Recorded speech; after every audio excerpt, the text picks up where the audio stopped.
Negative thoughts. Those insidious whispers in the back of your mind. They tell you you're not good enough, not strong enough, not worthy. Like tiny daggers, they chip away at your self-esteem, your confidence, your joy. Left unchecked, these whispers can poison your entire outlook on life. But here's the truth. You are not your thoughts. You are the observer of your thoughts. And just like you can choose what to watch on television, you can choose which thoughts to entertain and which to let go. Mindfulness. It's a word that gets tossed around a lot these days. We hear it in conversations, see it in articles, and even encounter it in our daily social media feeds. But what does it really mean? Is it just a trendy buzzword, or is there something deeper to it? In the simplest terms, mindfulness is about paying attention to the present moment without judgment. It's about being fully engaged with whatever we're doing, right here, right now. It's about noticing your thoughts, your feelings, your bodily sensations without getting swept away by them. Imagine being able to observe your emotions without being controlled by them. Think of it like this. You're sitting by a stream watching the water flow by. The stream represents the flow of your thoughts and emotions.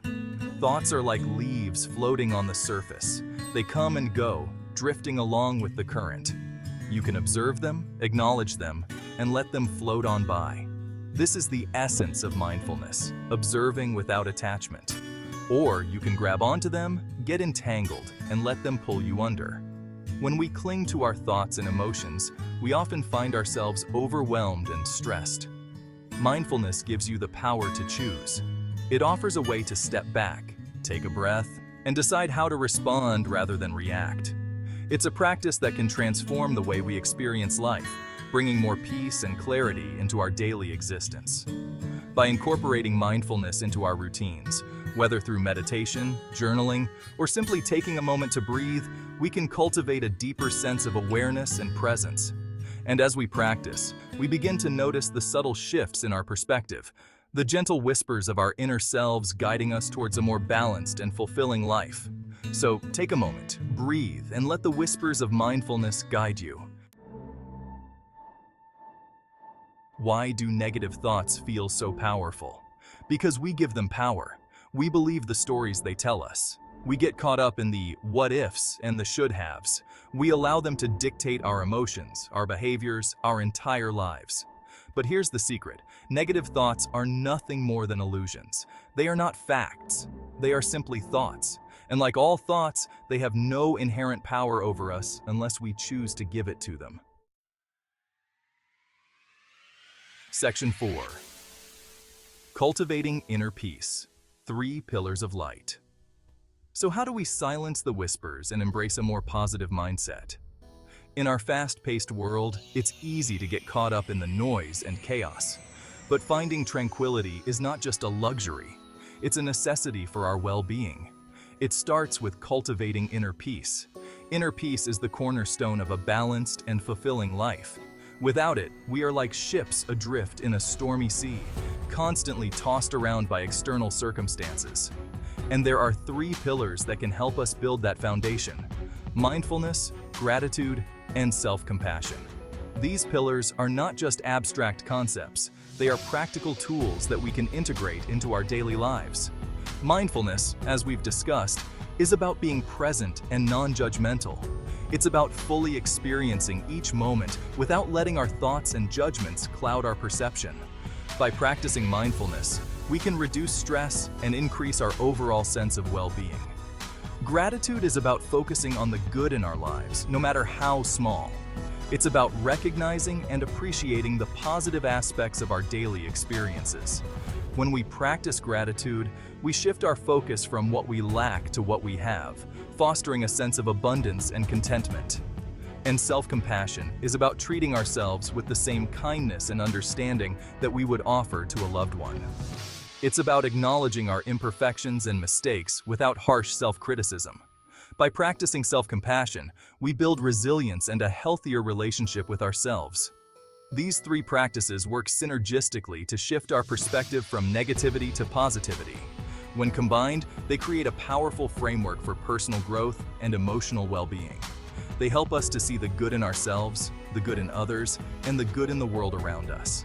By embracing mindfulness, gratitude, and self-compassion, we can cultivate a more peaceful and positive mindset, leading to a more fulfilling and joyful life. I used to be plagued by negative thoughts. They would creep in at the most unexpected times, casting a shadow over my day. It felt like a constant battle within my mind. I was my own worst critic, constantly doubting myself and my abilities. It was exhausting. Every mistake, every misstep felt magnified. I would replay conversations in my head, wondering if I said the right thing, if I did the right thing. The weight of self-doubt was overwhelming. It wasn't until I discovered the power of mindfulness that I began to find peace. I started small, just a few minutes each day focusing on my breath.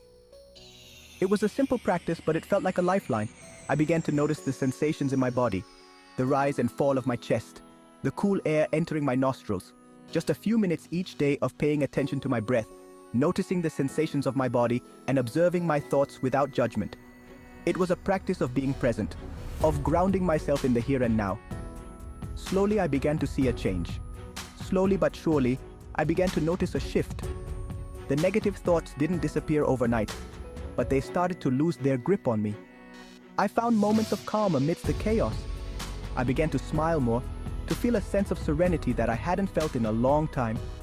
I was less reactive to my thoughts. Instead of getting caught up in the whirlwind of negativity, I could step back and observe. I realized that my thoughts were just that, thoughts. They didn't define me. They didn't have to control me. I was able to see them for what they were, just thoughts. It wasn't always easy.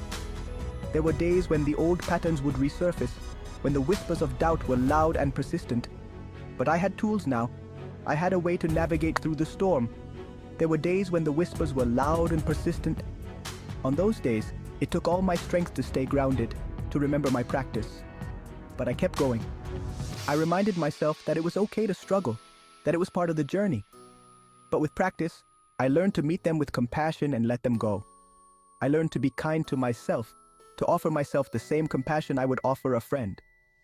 And in that kindness, I found a light that began to dispel the shadows. My journey from shadow to light was not a straight path, but it was a path worth taking. Section 6. Embracing the dawn within. Positivity is not about denying the existence of negativity. It's about choosing to focus on the light even when surrounded by darkness. It's about recognizing that we have the power to choose our thoughts, and in doing so, we choose our reality. Every moment is a new opportunity to start fresh, to let go of the past, to release the whispers of doubt and fear, and to embrace the dawn within. Section 7. Your positive ripple begins today. I encourage you to choose one of the 3 pillars we discussed: mindfulness, gratitude, or self-compassion, and commit to practicing it for just 5 minutes today. Notice how it makes you feel. Notice the subtle shifts in your thoughts, your emotions, your energy. You have the power to create a more positive and fulfilling life. Start today. Your positive ripple begins now.